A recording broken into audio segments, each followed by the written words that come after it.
Hello and welcome to another episode of the Mark Moss Show, where we talk about the decentralized revolution that's happening. Of course, we talk about it as the decentralized technology like Bitcoin and cryptocurrencies are changing the world as we know it. We like to look at it through the lens of three converging factors. Of course, that's politics, finance, and technology. Throughout history, thousands of years of history, it's always been technology that changes the world. And, we can look at the political, social things. We can look at the financial revolutions. They're all important. And a lot of people do really well with them. But if you miss what's going on with the technology, then you're missing the bigger picture. So we look at all three, the convergence of all three, and we're examining what the heck is going on in the world today. How did we get here? And most importantly, where we are going. So thanks for tuning in. We have a lot to cover on this show today. We're going to look at what's going on in Europe with some new regulations, new laws, of course, new things that you must comply with, and what those things are. There's two big ones that are happening. What does this mean for Bitcoin cryptocurrencies? What does it mean for you personally? What does it mean for the world? We're going to look at that, and we're going to look at some of these policies they're trying to put in place and what the bigger context of them are, how they've already been in place in most of the world for about the last 2 decades, the problems, the pros and cons of this. And let me just tell you, it's a really big problem. That's a really big problem for you personally that you're maybe not aware of. We're going to talk about some new laws that California, which of course leads the United States, so it's coming to California. They're trying to get in California, which then of course would come for the rest of the United States and the world as well. And then we're going to look at some of something that happened this week that I'm a little speechless. It literally shook me to my core. We'll just say it that. The United States is known for a lot of things. One thing in particular, and the entire basis of one of the most important things of the United States, basically got taken out this week, and we're going to talk about that. And it all flows into each other. So a lot to cover this week. And if you want to know how to manage yourself through this decentralized revolution that's happening, how to not just survive, but to thrive with your money, with your freedom, then don't go away. We're going to talk about it. Now, if you're not a regular listener, then what the heck are you even doing? If you're not driving, take a second real quick, pull your phone out from your pocket, and just put a calendar reminder. Make sure you're with me each and every week on this channel, because you don't want to miss it. I'm going to give you the information you need to be equipped. And, when you go out over the weekend and you go to the cocktail party, you might sound really smart by reciting a lot of this information that we talk about. So it's a double win for you. So anyway, let's just jump right into it. Like I said, lots of stuff going on today. And one of them, let's start with that. Let's start off the top here, the regulations that are happening. Of course, regulations are rules, laws that are being imposed. Now, one viewpoint that I have at my dad taught me when I was turning 18 and I could start voting is he said, Mark, just remember, every new law, whether you think it's good or bad, whether you like it or not, it's less freedom. Just think about it that way. So that's the way I think about it. Obviously, growing up in the United States, I believe you're probably listening to me from the United States. We grew up in the land of the free. What does that mean? Well, that means that we're free. We're free to express ourselves as individuals. We're free to pursue things that lead to our own interests. We're free to choose paths and options that lead to our own ends, our direction. I remember as a kid growing up in, still under the Cold War and learning about communism, because we actually used to learn that stuff when I was a kid. And we'd learn about communism, over in the USSR, over in Russia at the time. And I remember just as a kid thinking, it sounded like the worst thing in the world. Like, you don't even get to choose what you want as a profession? You mean they tell you what you have to do for work? Like, you're not allowed to do anything. You can't, if you do anything against the state, you get locked up in prison. Of course, at the time, they had the Gulag, the Russian Gulag, which was, their prison system. And if you did anything against the state, they'd lock you up, And I just remember growing up thinking how horrible that must be, because in the land of the free, we were free. We could do whatever we wanted. But each one of these new laws, these regulations, these rules just takes that away. Now, some of them could be good, don't get me wrong. Like, I would like a law, I would like a rule that says you can't kill me. I'm totally up for that. I like that. As a matter of fact, nobody should be aggressive to anybody else, right? That's libertarian is a non-aggressive principle, which means we should be free to do most things as long as we're not hurting somebody else. So, of course, I want laws preventing you from hurting me. But I look at each rule and regulation like that, and I try to be intellectually honest with myself to look at both sides of these situations. Now, I want to say just one last thing, and then because I want to get into what's happened here in the highest levels of the United States. That's just, I mean, it's still, I still just can't get over it. We're going to talk about that in a little bit. But I think about the Supreme Court in the United States, which has been on a tear this week, making all types of laws, or actually repealing things, we should say. And the Constitution of the United States, which is the law of the land, is not a set of rules and regulations that prevents us from doing things. It's not what it is. See, laws and regulations prevent you from doing things, potentially to protect people, whatever. We can debate that. Some do, obviously. But the Constitution, the law of the land of the United States anyway, is not a set of rules that we are restricted by that tell us how to act, what we can and can't do. No. It's a set of rules that restrict the government on taking away our freedoms. So we need to think about it a little bit differently. And so we'll talk about some of the stuff that the Supreme Court's been doing. But let's just jump back to some of the news at hand this week. In Europe, we'll jump over to Europe for a minute. These things are global. You got to understand them from a global level. So in Europe, the European Union seeks a deal on a groundbreaking, I love the sound of that, groundbreaking, it's so new, it's shattering, you can't believe it, to regulate cryptocurrencies. So they want to regulate cryptocurrencies. Of course, one of the things I hear all the time is like, oh, the government's going to regulate Bitcoin. And I'm like, really? They already do. As a matter of fact, Bitcoin is the most regulated asset in the United States, I believe. It's regulated by every single institution in the United States, the SEC, CMTC, FinCEN, the IRS, et cetera. They've already all regulated it. So what do you mean they're going to? But, of course, I guess they could do more regulations. This is already the most regulated, but here we have more. So the European Union on Thursday will seek agreement on, like I said, this quote-unquote groundbreaking rules for regulating crypto assets. It says the deal would put the EU, the European Union, ahead of the global regulatory pack. Of course, everybody should try to win that race to be the most aggressive, the most heavy regulated country. That seems like a badge of pride. By giving issuers of crypto assets and providers of related services a passport. A passport. What does that mean? So I have to now get approval. I have to receive a passport from the government. Now, I'm going to remind you of a quote from Ayn Rand from the book Atlas Shrugged, which if you haven't read Atlas Shrugged, you certainly should. I've talked about it quite extensively because it basically tells you what's going on in the world today. If you don't like to read, there's a movie that you can make. Just Google it. It's a pretty good movie. But she says that when you must seek permission to produce from men who produce nothing, then you know we're at the end of a society. And so that's exactly what we have to, now we have to get, quote unquote, their words, a passport from, so we have to have now permission to produce, we have to get this passport from men who produce nothing. So these regulators, they don't know what they're doing. They've never produced anything. It says here that the European Parliament and EU states meet to thrash out a deal in the markets in a crypto assets, which is called MiCA, M-I-C-A, Markets in Crypto Assets, which could come into force around the end of 2023. So we still have about a year and a half before these really take off. I want to explain to you what this is and what this really means. And there's a second bill and regulation that the EU is trying to put through. And it's not just about Europe. This is what's happening in the United States as well. You need to understand that. We're going to talk about, like I said, some of these bigger problems this spills into that we're already seeing in the financial system and the damage that's been done there. We'll talk about, like I said, the big blow that the United States suffered this week in this regard. And so we're talking about the European Union is meeting to hash out a deal on a new law called MiCA, M-I-C-A, Markets in Crypto Assets, come into effect at the end of 2023.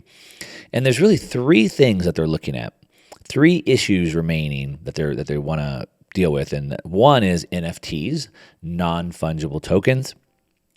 Two is supervision of this whole space. And then I'm going to laugh a minute. Hang on. The third one is energy consumption.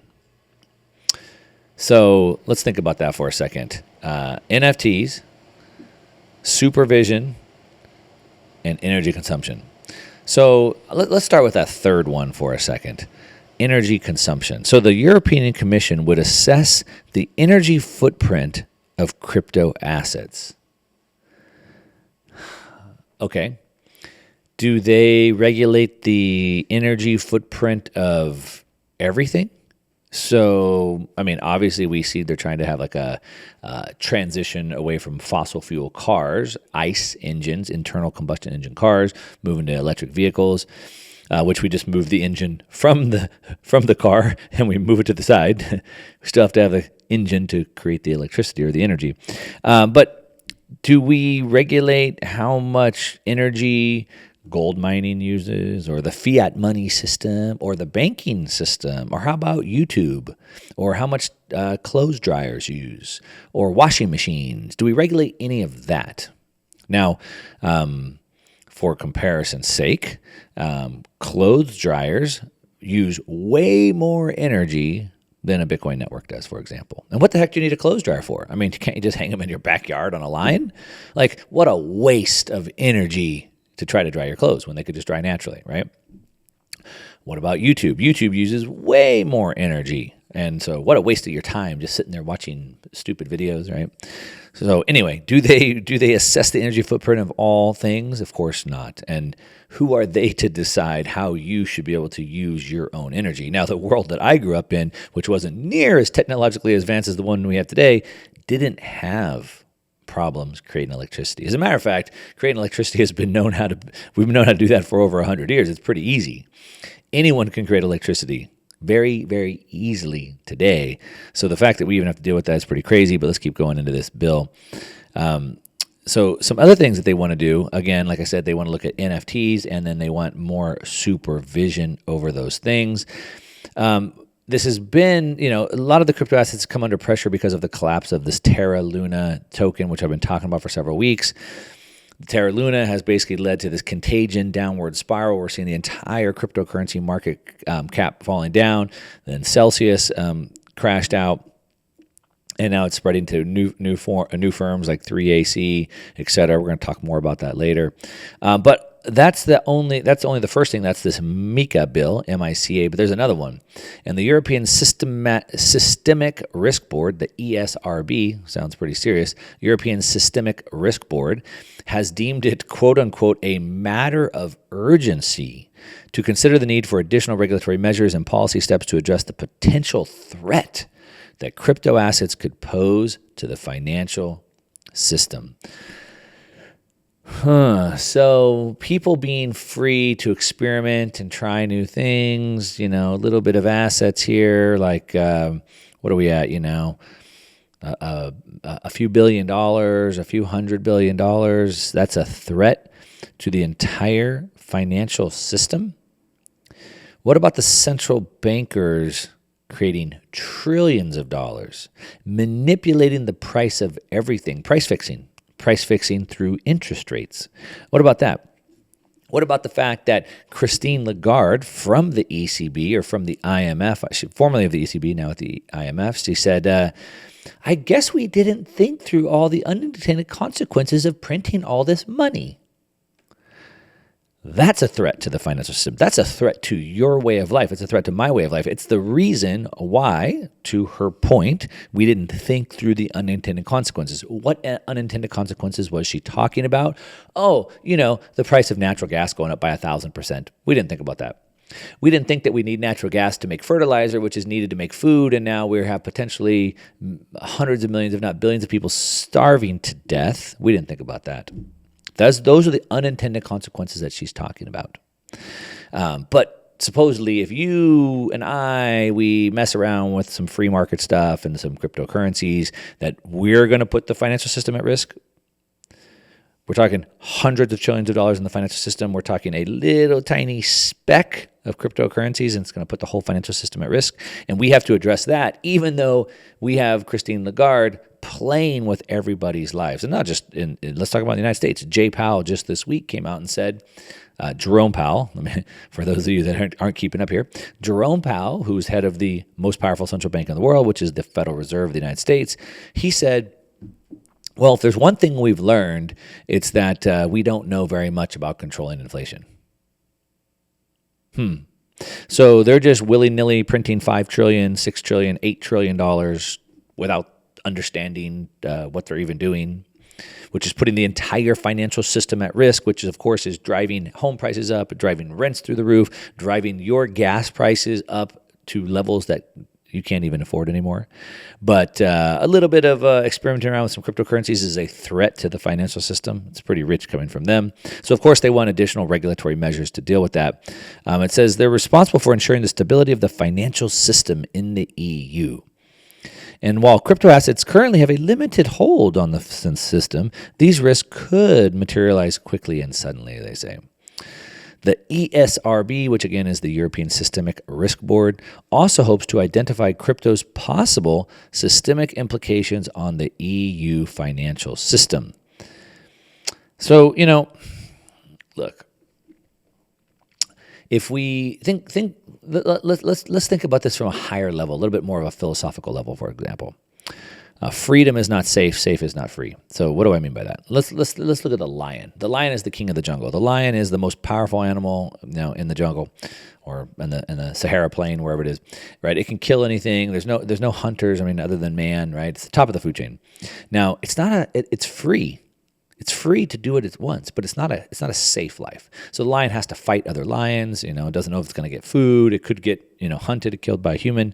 So it's free, but it's not safe. Now we could take that lion and we could put it into a cage, and we can keep that lion safe in a cage, and we can give it one meal a day, and we could pump it full of antibiotics, and it's safe, but it's certainly not free anymore. And so we can have all of these guardrails put around us where we're basically in a cage, and they keep us safe from ourselves, but we're certainly not free.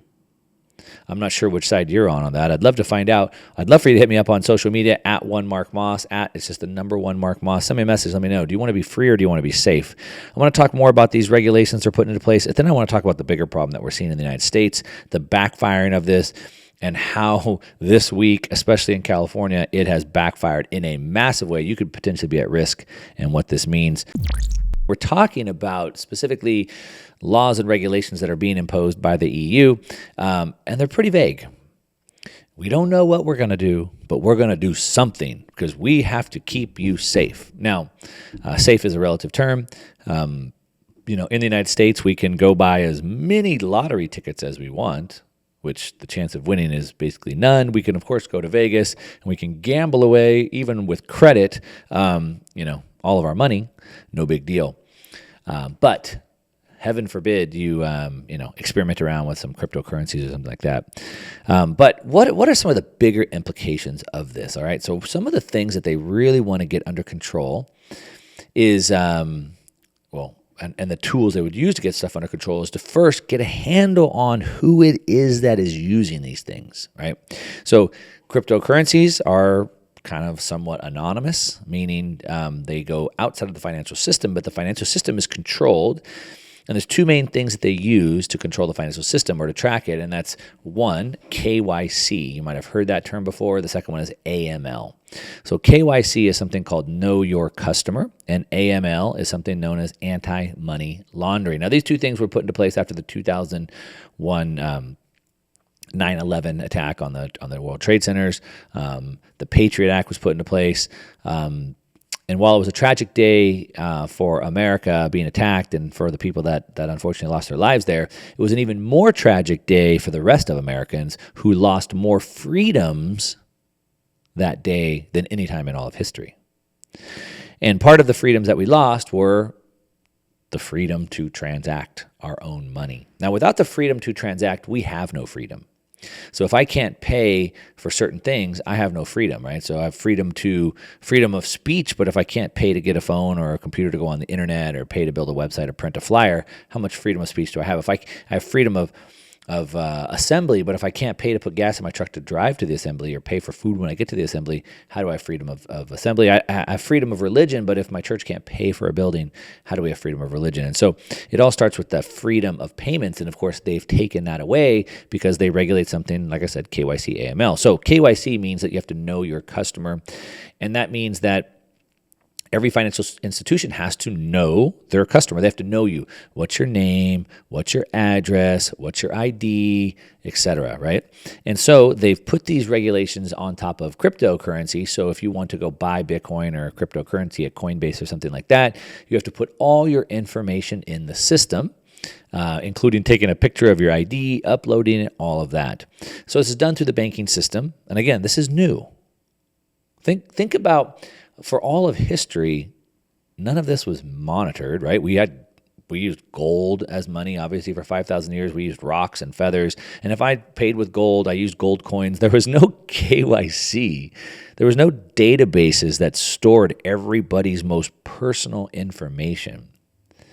And even when we got into the fiat monetary system, after basically gold was seized in 1933 and through 1944, even then, even through 1971, it wasn't really regulated. Now, there started to be more like bank secrecy acts. So then, for example, they put in the policy where transactions of more than $10,000 needed to get that KYC, get that information. But I'll have you understand that at the time when that rule was put into place, based off of inflation, that was equivalent to about $80,000 of dollars. When today $10,000 is equivalent to whatever, I don't know, $1,000 back then. And so they've really just clamped down on what we can do.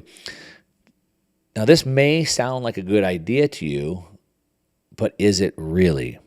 Have you thought through the pros and cons of each one of these things to grab all of the information? Now the first thing is, to use the financial system, the global financial system, you have to be able to put your information in. You have to have the ID. You have to have the government ID and all that.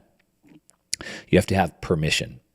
Now, that's a problem for people that don't have that information. Now, if you're in the United States, you might say, well, everybody has that information, right? Well, let's see. There's a whole battle going on over voting, and supposedly it's racist to ask people to show an ID to vote because supposedly black people and minorities aren't smart enough to go get an ID. I think that's racist to insinuate that they're not smart enough to get an ID.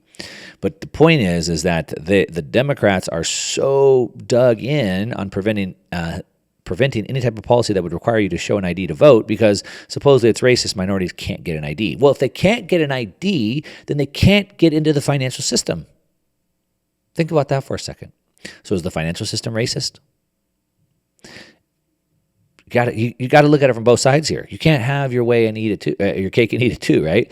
Now, this is just the United States. What about the world? Now, per the UN, about half of the adults in the world today have no access to banking.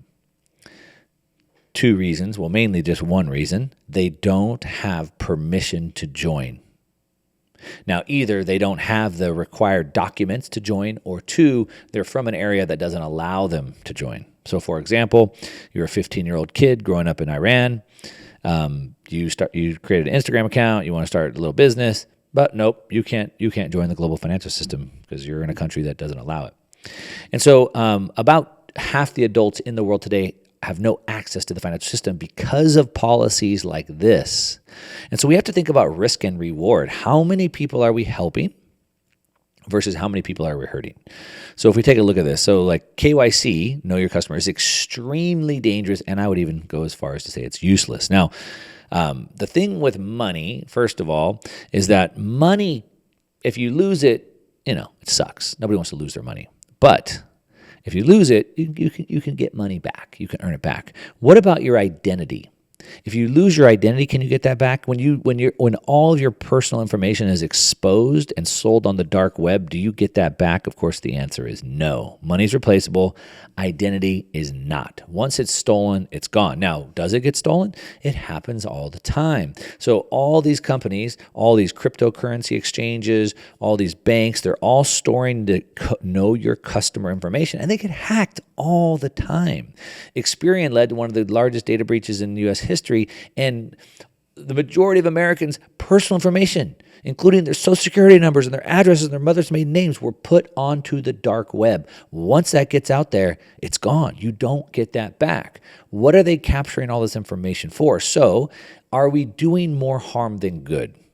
Think about that for a second. Now, one of the best ways to protect yourself from identity theft is to understand the false assumptions of KYC, right? So like I said, it's supposed to prevent money laundering and terrorist financing because, your $600 that the government wants to regulate is going to lead to all this terrorist financing, never mind the billions of dollars that we actually give to terrorists. Never mind the hundreds of billions of dollars of weapons that we gave to terrorists in Afghanistan, or the pallets of cash that we gave them. Never mind that. Your $600 could lead to terrorist financing. But the problem is that this KYC endangers me. It endangers you. So what's the bigger risk here? KYC encourages identity theft because it creates what we call honeypots. It gets everybody's information and puts them into a database, and that's very attractive to hackers. A honeypot. They want to go get that. And these organizations that collect this information, they're super vulnerable to hacks. We've seen it all the time, over and over and over. And they get everything. They get your personal documents, they get your name, they get all of that. And then once they have that, they have it. So not only do you get hacked and it gets taken, but then it also helps them. So now these criminals have everybody's personal information, and so now they can go around and use that information to pass KYC on their own. So does KYC actually prevent the criminals from doing criminal activity? No. As a matter of fact, it entices them to be more criminal and steal yours and then use that information to get around the very measures that are meant to protect you, protect us supposedly, but actually put us more in danger. I'm going to talk more about that and then go into some big stuff that happened this week that you need to be aware of. In the United States, I guess I can't speak so much for the rest of the world. I grew up in a world in the United States where I thought we were innocent until proven guilty. So we have laws and we have rules that are in place. So if you do something illegal, there's, laws against that and there's punishment. But when did we start putting in laws and rules and regulations that would prevent you from being able to do something illegal? Because then that basically tells me that I'm guilty until proven innocent, but I'm supposed to be innocent until proven guilty. So they're going to put every single person in the world at risk to prevent them from doing something that we already have laws against doing. And the percentage of people that would actually do something bad with it is so tiny, like less than 1%. So we're going to put 99.5% of people at risk, at grave danger. I'll have you. Grave danger. 99.5% people in grave danger and inconvenience and additional costs and all those things, to potentially stop half of 1% of people from maybe doing something bad that we already have laws against in the first place. Think about that for a minute. Does that seem like a smart thing to do? So does KYC, like I said, it encourages scams. So one, it creates these honeypots. These scammers want to go get it. They want to break into it. And then on top of it, now they have that information. Again, once they get your mother's maiden name and your address and your date of birth and your middle initial, all that, you don't get that back. It's now forever on the dark web. You are forever compromised. Forever. It's a massive risk. Grave danger, in my opinion. They could go mess up your credit. And if anyone who's ever tried to get their credit fixed, you understand how big of a problem that is. That could take you years and years and years and tens of thousands of dollars and hundreds of hours of time to even try to get resolved, even if you could. But then, like I said, then it goes to help the scammers.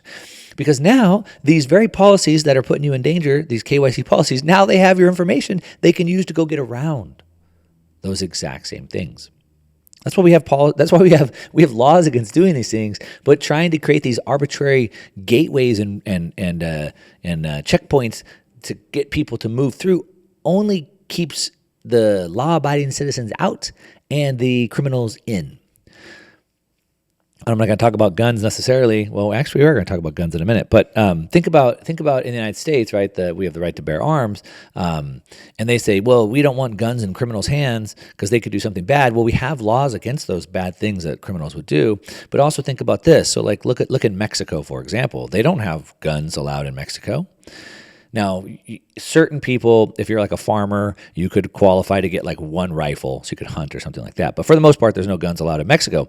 But what about all these like narcos and cartels? Because they have lots of guns and they shoot up people all the time.